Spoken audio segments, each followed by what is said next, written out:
Salut et bienvenue dans le Mycélium.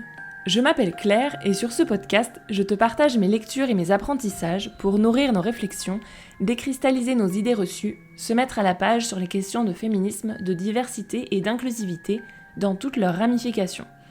À chaque fois, je te propose de suivre un nouveau filament du Mycélium pour voir où il nous mène. C'est parti pour l'épisode du jour. Je sais pas toi, mais je suis abonnée à un truc qui me gonfle. Les injonctions au débat quand on n'est pas dans une situation réelle de débat. Donc, 99 fois sur 100 globalement. Ça arrive beaucoup trop souvent à mon goût et ça pose beaucoup de problèmes, mais c'est assez insidieux. Donc, faut qu'on cause.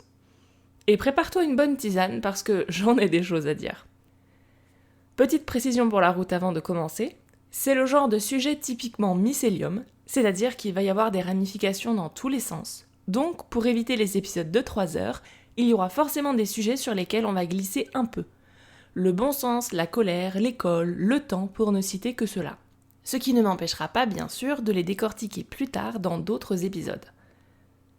Je pense que ce serait intéressant d'avoir écouté d'abord l'épisode 1 sur l'injonction à la rationalité, parce que ça va revenir dans le sujet, mais toujours pour éviter les épisodes de 3 heures, je vais pas tout répéter ici. Je vais donner pas mal d'exemples relatifs à l'écriture inclusive, au féminisme, parce que c'est souvent dans ces contextes-là qu'on essaye de me traîner dans des, entre guillemets, débats stériles, et donc des exemples, j'en ai un 36 tonnes. Mais c'est valable pour tous les sujets. Et comme presque toujours, les idées sont transposables à la suprématie blanche ou bourgeoise, à toute situation d'oppression. Ah oui, au cas où, tous les exemples cités ici, même les plus aberrants, sont réellement vécus. Malheureusement, il n'y avait pas besoin d'inventer. Donc d'abord, je voulais essayer d'expliquer pourquoi le débat, c'est vraiment un concept galvaudé. Je vais commencer par énoncer une évidence qui est souvent perdue de vue. On présente le débat comme un échange entre deux personnes, certes. C'est oublier deux autres personnes ou groupes. Déjà, l'animateur, qui n'est pas toujours aussi neutre qu'il le pense, et aussi le public, qui ne participe pas directement, activement, mais écoute. Alors le public dans un débat formel à la télé par exemple, il est clairement identifié, mais ce n'est pas le seul cas de figure. Quand tu, entre guillemets toujours, débats avec ton tonton raciste, le public, c'est tes petits cousins-cousines par exemple. Et dans ce cas-là, même si toi, tu sais que le racisme c'est mal, quand tu débats avec ton tonton raciste toujours, tes cousins-cousines beaucoup plus jeunes, pas forcément. Et si tu débats avec toujours tonton raciste, ces jeunes enfants vont être exposés autant à tes idées qu'aux siennes. C'est pour ça qu'on dit souvent qu'il ne faut pas débattre avec l'extrême droite, qui adore ça parce que ça lui donne un accès royal à ton audience, et il se fiche éperdument de toi. Il ne faut jamais oublier que ce type de personne veut gagner, pas apprendre. C'est une idée vachement importante pour cet épisode. Pour paraphraser une illustre inconnue, ne discute jamais avec un idiot, il te ramènera à son niveau et te battra avec son expérience. Rappelons aussi qu'en principe, en théorie du moins, quand on accepte un débat, on doit accepter d'être potentiellement convaincu par l'autre, et vice-versa. Si on campe sur ses positions, qu'on veut convaincre l'autre sans bouger d'un millimètre, on ne peut pas débattre. Éventuellement, ça va être un argumentaire croisé. Un autre truc qu'on a tendance à oublier, c'est qu'on ne peut pas débattre sur tout. Le débat, c'est un concept utilisé à toutes les sauces, et souvent quand ça n'a pas lieu d'être. Je vais commencer par un exemple un peu extrême, mais totalement vécu, pour qu'on comprenne bien ce que je veux dire. Storytime. Je raconte à ma voisine que je ne mets jamais de jupe, parce que, entre autres, j'ai peur de marcher dans la rue en jupe. Elle n'est pas d'accord avec moi, insiste pour dire que ce n'est pas une raison valable, et pour que je fournisse une autre raison. Oui, on parle toujours de mon refus de porter des jupes. Moi non plus, j'ai jamais compris ce qui m'arrivait. Comme, en patience, j'ai même pas mon premier flocon, j'ai fini par m'énerver. Elle me taxe de dépressive, parce que pourquoi pas, et je l'ai extrêmement bien pris, vous vous en doutez. Je demande à son mari de se positionner pour essayer de faire dévier un peu la discussion. Sa réponse : « Oh, ça va, on débat entre adultes. » Alors, non. Les peurs, les sentiments, le vécu d'une personne ne peuvent pas faire l'objet de débats. S'il y a bien un moment où on a le droit de dire « je pense, je crois », c'est là. On s'en fout que tu trouves ça légitime ou pas, logique ou pas, une émotion, c'est une émotion, pas un sujet à débat.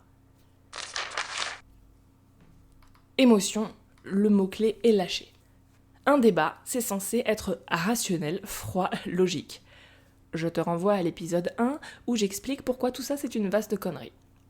Et c'est aussi une injonction patriarcale, t'inquiète, on va y revenir.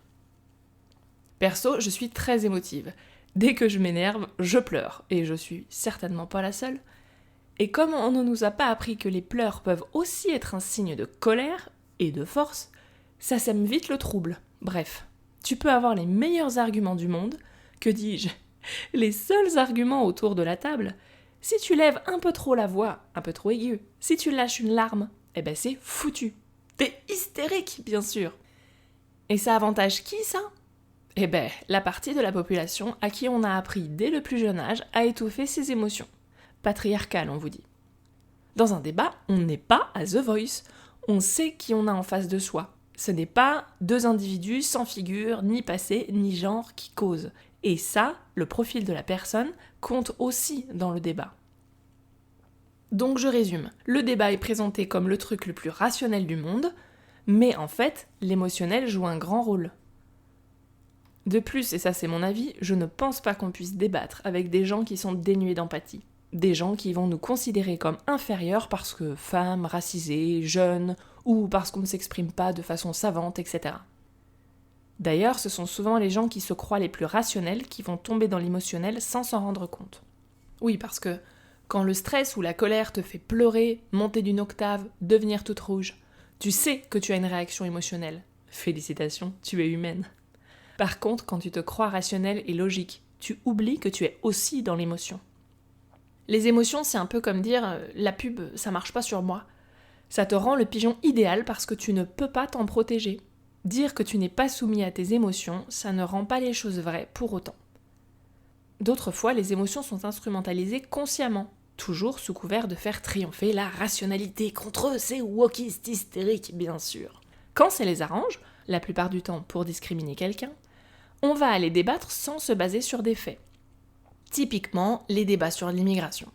On tombe vite dans des paniques morales et des appels à la peur, toujours sous couvert de raison et de rationalité pour faire réagir le public émotionnellement sans réfléchir.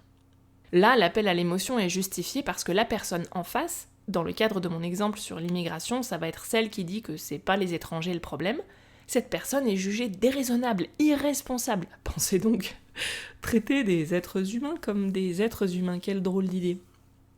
Mais on n'arrive pas bien à trouver des preuves factuelles pour le montrer. Donc, peur, panique! Un autre exemple d'affect émotionnel dans lequel on va tomber sans s'en rendre compte, c'est le bon sens. Tous ces lieux communs qu'on assène comme des vérités générales.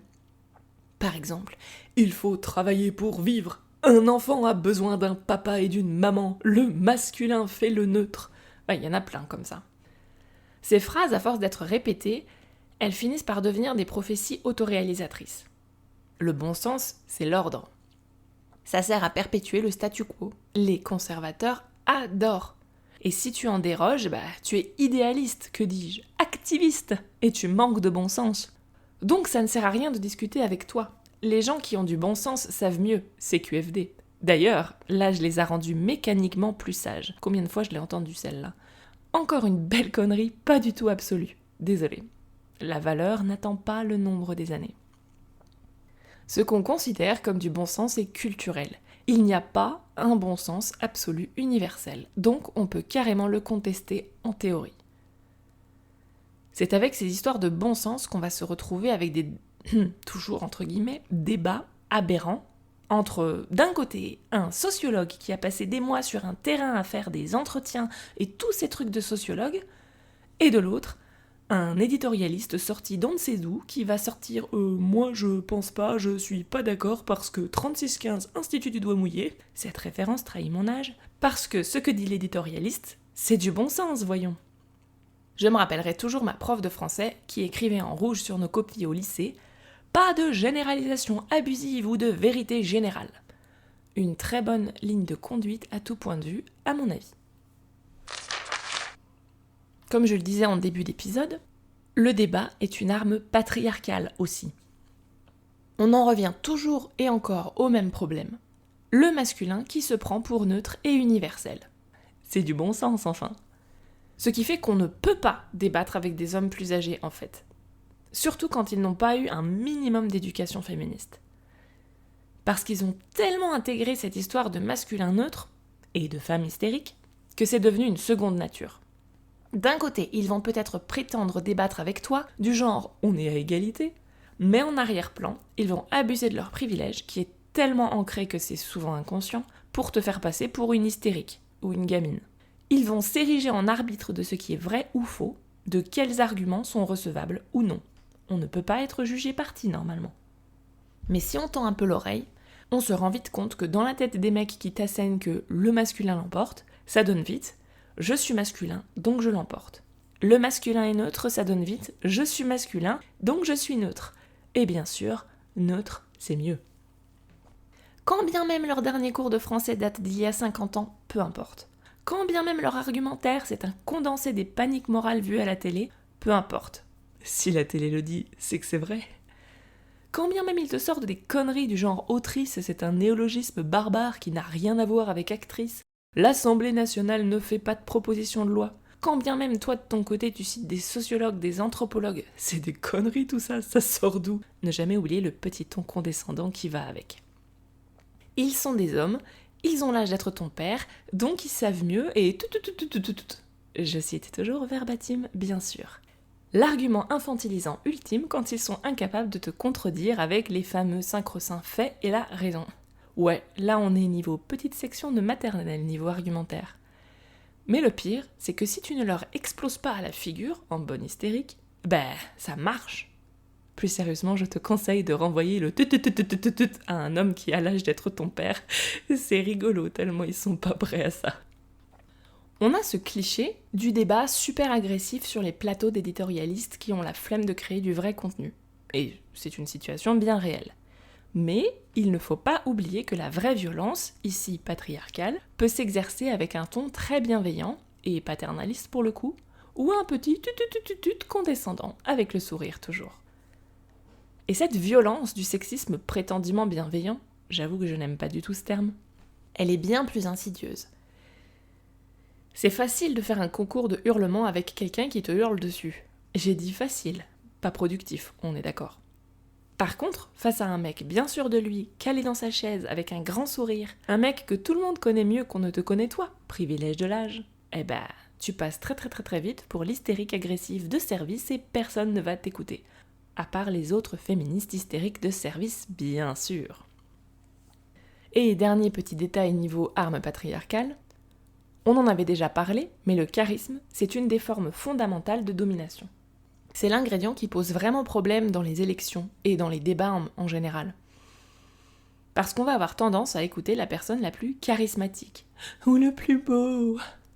Ça se voit pas là, mais je lève les yeux très fort au ciel. Et ce n'est pas du tout forcément la plus compétente. Et dans le joyeux monde du patriarcat, les hommes sont souvent jugés plus charismatiques que les femmes. Forcément. Tu entendras aussi dire que le débat, c'est bien, c'est modéré, on cherche le compromis, le juste milieu. Sauf que c'est pas vrai. Déjà, parce que les gens qui débattent comme ça de bonne foi, en fait, c'est rare. Mais aussi, une phrase du berceau des dominations de Dorothée Ducy m'a beaucoup marquée. Elle dit, je cite, « L'équité des versions profite toujours à l'incesteur ». Et dans le livre, elle va aussi montrer que quand on est sur du parole contre parole, c'est toujours l'homme qu'on va croire davantage. La présomption d'innocence et le bénéfice du doute, ce sont des concepts très mal partagés. On l'a vu aussi avec les dernières élections. Cette recherche du consensus, elle est allée où?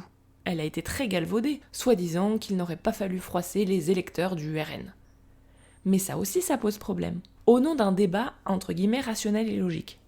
On va, par exemple, opposer une féministe et un mascu, un raciste et un antiraciste, une activiste trans et une TERF, ou, pour aller tirer la logique jusqu'à son extrême, un platiste et une scientifique qui sait que la Terre est ronde.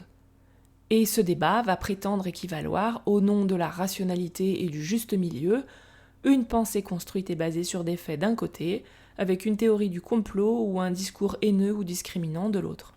Et là, l'animateur du débat va se positionner au-dessus de la mêlée, et c'est lui qui est rationnel, sans prendre parti, Ce qui est en soi politique, on le rappelle, ne pas se prononcer, c'est se prononcer de facto en faveur des dominants. Alors c'est sûr que pour faire du clic, c'est super. Mais ces débats ne sont pas neutres. Ils répandent la haine ou des discours complotistes, ou les deux, de la désinformation. Ils vont créer une confusion entre tous les arguments dans l'esprit du public. Bah ouais, parce que s'ils sont présentés sur un pied d'égalité, c'est sans doute que tout le monde a un petit peu raison au fond. C'est là qu'il me paraît pertinent de te présenter 3 concepts essentiels à connaître quand les débats partent en sucette. Le premier, c'est le paradoxe de la tolérance. C'est un concept philosophique théorisé par Karl Popper en 1945. Si une société est tolérante sans limite, sa capacité à être tolérante est finalement détruite par l'intolérant, qui va se servir des outils de la tolérance pour accéder au débat. Je rappelle donc, on ne débat pas avec l'extrême droite pour ces raisons, entre autres. Et ensuite, ils vont pervertir le débat pour arriver à leur fin. Et à terme, une fois dans la place, interdire le débat et la tolérance. Ça te rappelle quelque chose ? J'espère en tout cas. Donc, le paradoxe de la tolérance, c'est que quand on est tolérant, on ne peut pas tout tolérer. Le deuxième concept, c'est la loi de Brandolini, que j'aime bien résumer comme « le débat bénéficie à la personne qui a le moins de trucs à dire ». Je m'explique. La loi de Brandolini stipule qu'il faut beaucoup plus de temps et d'énergie pour réfuter des fausses idées qu'il n'en faut pour les dire. Exemple concret, imaginons un débat où le temps est réparti à 50-50 et qu'en face, il y a de la désinformation. Exemple entendu lors d'un vrai débat sur l'écriture inclusive, le français a un genre neutre, qui est miraculeusement et de façon totalement fortuite identique au masculin. L'Académie française a une expertise linguistique, etc. Dans ce cas de figure, 2 choix s'offrent à toi. Soit tu laisses pisser pour avoir le temps de dérouler ton argumentaire, et là tu exposes ton audience à des conneries. Surtout si tu ne relèves pas, c'est que tu cautionnes un peu, non ? Soit tu dépenses tout ton temps à débunker tout ça, expliquer pourquoi c'est faux, et tu n'auras probablement pas le temps de tout expliquer non plus, et tu n'auras pas non plus le temps pour avancer tes propres idées à toi, qui seraient pourtant sûrement beaucoup plus intéressantes. Et le troisième concept, c'est l'effet Dunning-Kruger, ou effet de surconfiance, qui joue beaucoup aussi dans les débats. C'est un phénomène selon lequel les personnes les moins qualifiées d'un groupe tendent, d'une part, à surestimer leurs compétences dans un domaine, mais aussi ne savent pas identifier la réelle expertise quand elle est en face d'elles, ni leur propre incompétence. Et ça biaise le débat, puisque l'incompétent se croit compétent, et ne te croit pas compétente. Il n'y a rien à faire, tu passeras pour une cruche dans tous les cas. Surtout si le mansplaining s'ajoute au cocktail. Et le seul moyen de se sortir de cet effet de Dunning-Kruger, à part une bonne dose d'humilité je suppose, c'est la nécessité de l'apprentissage continu. Enfonçons une porte ouverte. On ne peut pas tout savoir. On ne peut pas s'intéresser à tout, même si on passe son temps à lire et s'intéresser à plein de trucs. C'est normal et c'est pas grave. Ce qui est grave, et en particulier pour nos histoires de débat, c'est quand on pense tout savoir, ou savoir tout ce qui est important. Par exemple, t'as beau avoir 50 ans de plus que la nénette en face. Si t'as jamais suivi un cours de linguistique de ta vie, c'est normal d'en savoir moins sur le sujet que quelqu'un dont c'est le métier et l'intérêt spécifique. Ça ne dit rien sur toi. Par contre, écarter les arguments avec mépris, dire c'est faux, étaler son ignorance et sa misogynie crasse au passage, c'est déjà plus gênant. Là, je veux te donner un exemple concret où un trop grand écart de connaissances rend l'idée même d'un débat absurde.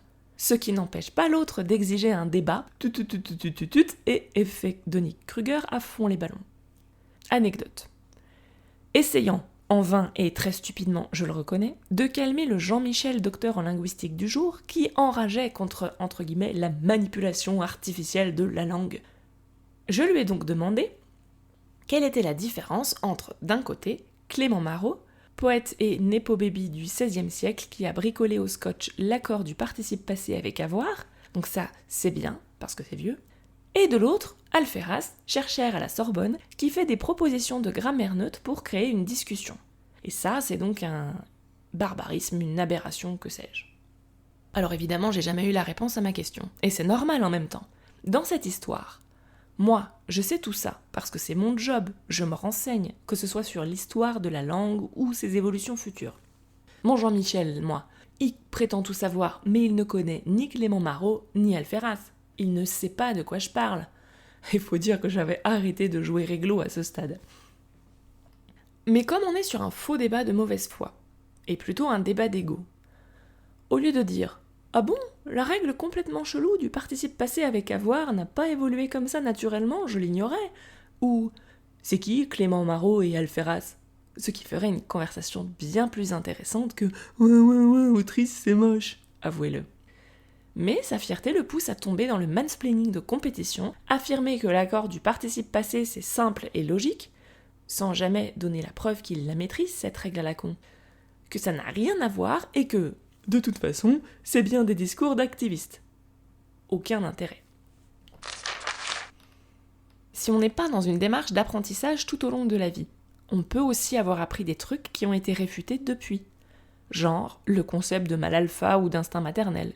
Et ne me relancez pas sur Freud, on a déjà fait 2 épisodes. La science, c'est comme les dictionnaires, ça se périme à plus ou moins long terme, et c'est normal.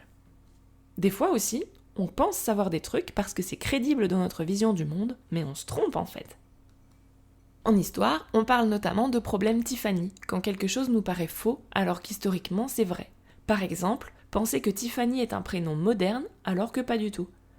Mais imaginons que dans mon roman, je te colle un personnage du XVIIe siècle qui s'appelle Tiffany. Tu risques de tiquer.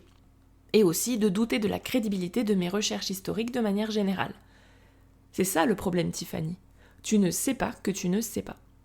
Fin de la parenthèse historique. Ce qu'on pense savoir influe sur ce qu'on est prêt à écouter. Notre perception dépend de notre culture et de notre éducation. Et je le répète, c'est pas grave de pas savoir. Le problème, c'est quand on mansplain, quand on pense déjà savoir et qu'on prend l'autre de haut par la même occasion.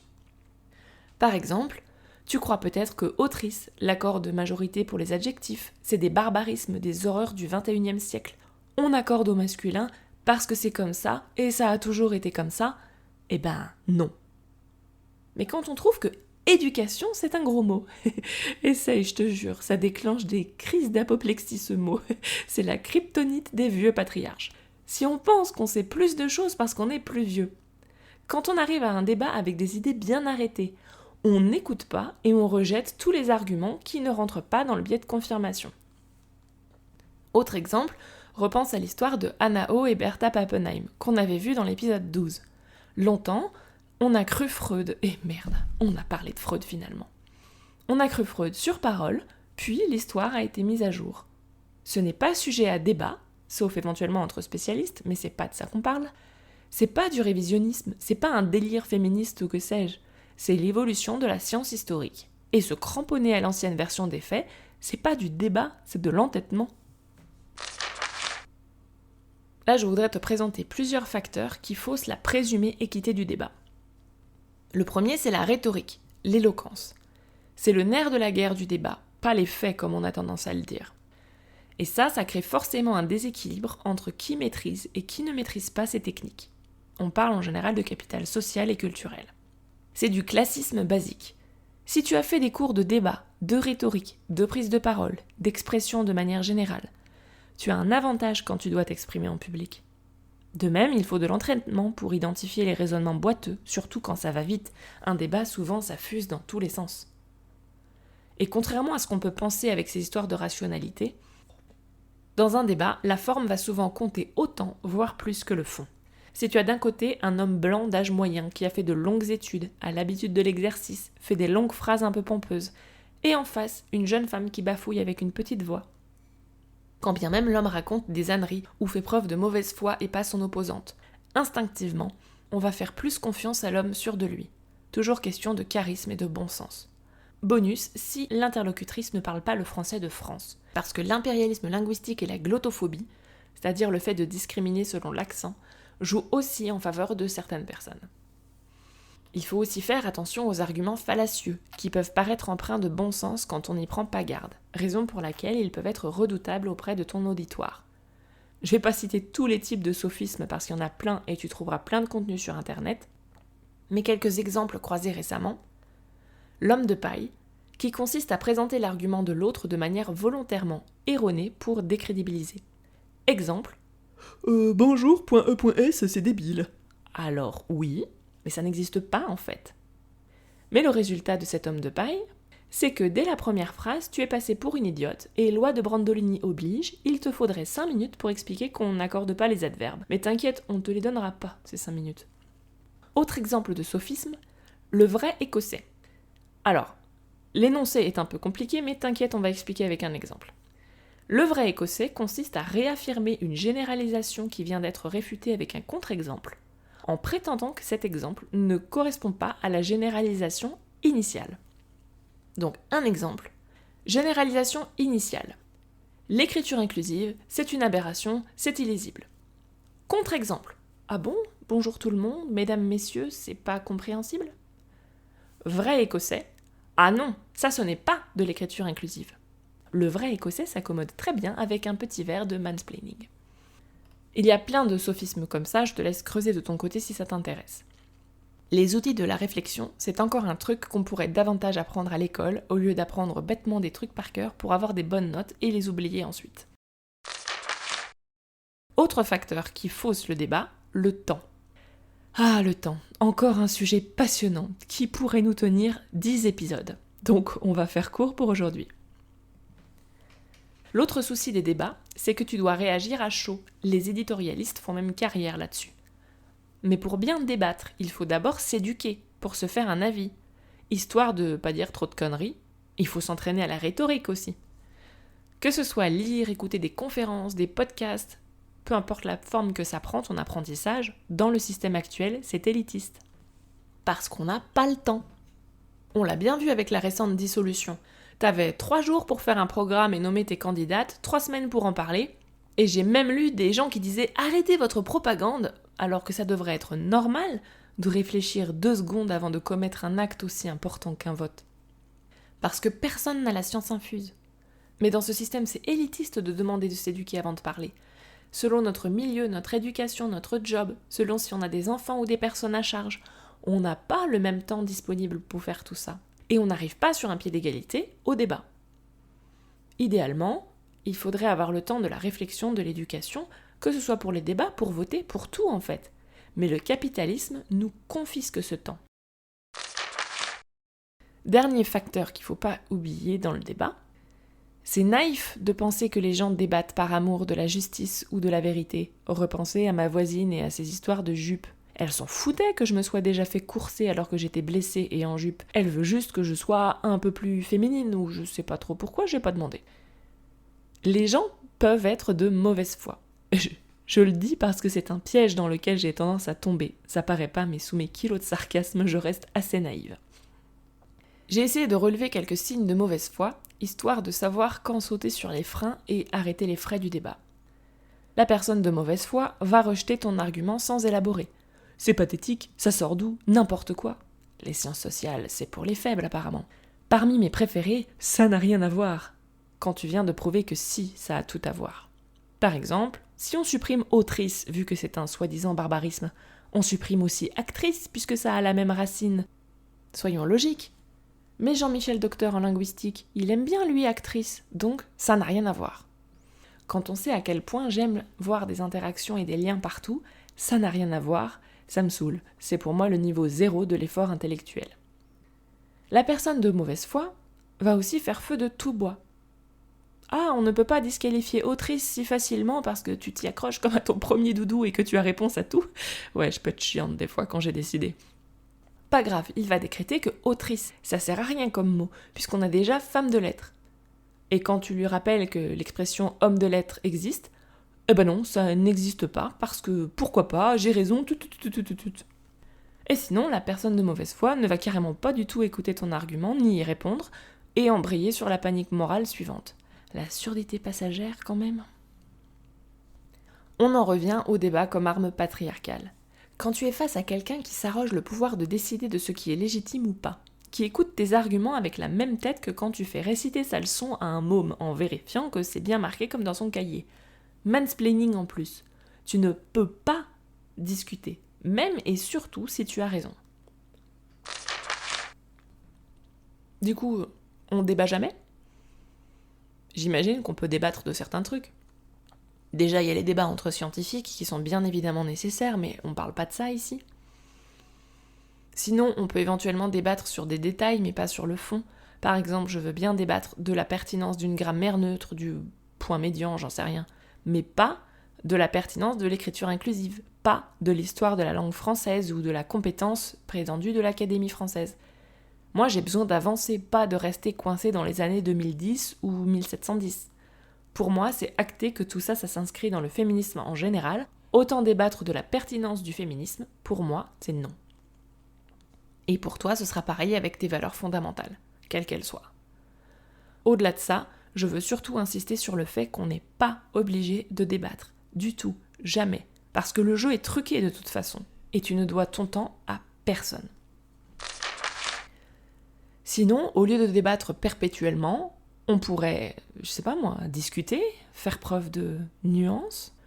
Dans un débat, on est dans la réaction, pas dans l'écoute active. Tiens, un exemple pour montrer la différence. Le même jour où j'ai rencontré mon docteur en linguistique de compète là, qui m'a prise pour une lapine de 3 semaines avec ses injonctions au débat quand il a appris que j'étais spécialisée en écriture inclusive, parce qu'il savait mieux que moi ce que c'était. J'ai rencontré un autre gars qui avait un nom de métier que j'avais jamais entendu. Si je m'étais comportée avec lui comme on se comporte avec les spécialistes de l'inclusivité, j'aurais pu me forger une opinion sur ce qu'il faisait à partir du seul énoncé de son métier. Foncer sur l'autoroute de la certitude, écarter toute indication comme quoi je me serais trompée, pour, in fine, débattre de la pertinence de son métier. La sécurité alimentaire, est-ce bien utile finalement ? C'est tellement facile de faire des débats débiles comme ça. Ridicule ? Bah ouais, évidemment. On n'a pas débattu, on a discuté. Je lui ai posé des questions, j'ai écouté, sans essayer de le contredire, de lui montrer que je savais déjà. C'est révolutionnaire, hein ? Bref, au lieu de débattre pour chercher à avoir raison, on peut discuter à tour de rôle de trucs qui nous intéressent et nous passionnent. Poser des questions quand notre interlocutrice sort un truc qui nous étonne un peu. Au lieu de dire « ça n'a rien à voir », demander « j'ai pas compris le lien entre les deux, tu pourrais essayer de développer ?» Sauter du coq à l'âne, faire vraiment connaissance. Mais bon, c'est un petit peu dangereux quand même, parce que on court le risque d'apprendre des trucs. Pour finir, quelques signes qu'il vaut mieux laisser tomber et refuser l'injonction au débat. Alors, je vais commencer par une observation empirique qui ne rate pas. Sérieux, faudrait que les sociologues se penchent sur la question. Tous mes débats avec des misogynes ont commencé par une remarque anti-écolo prononcée sur un ton très affirmatif, du genre « évidemment que tout le monde est d'accord avec moi et je suis très drôle ». Sans déconner, foutez la paix à Sandrine Rousseau, les gars. Je crois que je vais en faire un red flag à ce stade. Quand ils s'en foutent de l'écologie, et ils s'en foutent aussi des autres en général. Plot twist, quand les gens sont vent debout contre l'écriture inclusive, ils sont souvent aussi racistes, sexistes, écocides. Est-ce triste le problème ? Sinon, ils admettent ouvertement qu'ils ne comptent rien apprendre de plus, ou montrent bien qu'ils pensent déjà savoir tout ce qu'il y a à savoir. Le mot éducation, comme on le voyait, de la kryptonite pour ces gens-là. La mauvaise foi, comme on l'a vu, quand le mec affirme des trucs aussi crédibles que l'eau ça brûle ou le feu ça mouille, c'est pas la peine d'insister. Et sinon, ils vont t'accuser de ce qu'ils font eux. Par exemple, ils inventent des trucs comme ils respirent. C'est sûrement que toi aussi. Exemple, je ne suis pas au courant qu'il y a eu un mouvement féministe dans les années 1970, donc ça n'existe pas, ou au mieux vous exagérez un peu l'importance du truc. Bien sûr, bien sûr. J'avoue, je cherche encore la façon de me sortir de ces faux débats avec classe, calme et élégance. Parce que la technique de la crise hystérique qui tape l'affiche au mec en face, ça marche, mais c'est usant. N'est pas Marine Tondelier qui veut. Donc pour conclure, tout ce qu'on a vu sur le débat, c'est accentué par l'indifférence radicale des plateformes et autres médias d'information mainstream. On s'en fout de ce qu'on partage tant que ça fait des vues. Or, les discours clivants, simplistes, éclatés circulent plus et plus vite, donc on les met plus en avant. Ce qui n'augure pas un avenir radieux pour de vrais débats sains et informés, et intéressants. Du coup, et je m'inclus totalement là-dedans, apprenons à dire non. Je veux bien discuter, raconter ma vie, écouter la tienne, pas débattre. C'est épuisant en plus d'accepter tous les débats. Pour l'avocat du diable, le sexiste, le raciste, tout ça, ça n'a pas de coût, pas d'enjeu.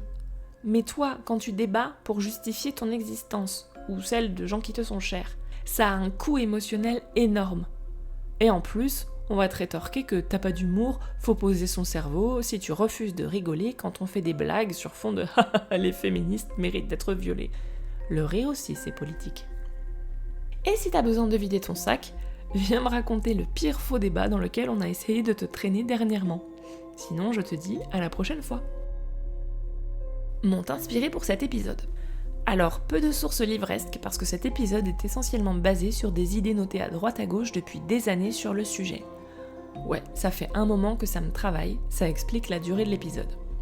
Mais je peux quand même te citer la vidéo sur le problème Tiffany, quand l'histoire ne colle pas, par les revues du Monde, l'âge du capitalisme de surveillance de Shoshana Zuboff, le compte Olympe Rêve sur Instagram. Pour ce qui est rhétorique, argumentation, éloquence, je te conseille les contenus de Clément Viktorovitch. Et bien sûr, je remercie les vieux misogynes accros aux chaînes d'infos, source inépuisable d'exemples concrets pour nos épisodes. Voilà pour l'épisode du jour. Si tu as des questions, des suggestions ou envie de papoter, on peut discuter sur Instagram ou par email. Ce podcast est réalisé bénévolement, donc tu peux le soutenir en faisant un don sur Tipeee si tu peux te le permettre. Ça m'aidera à couvrir mes coûts, oui, acheter des livres et des croquettes pour mes 5 chats. Et sinon, si ce podcast te plaît, tu peux le soutenir en l'envoyant dans les étoiles, 5 de préférence, et en le faisant voyager autour de toi. Merci beaucoup!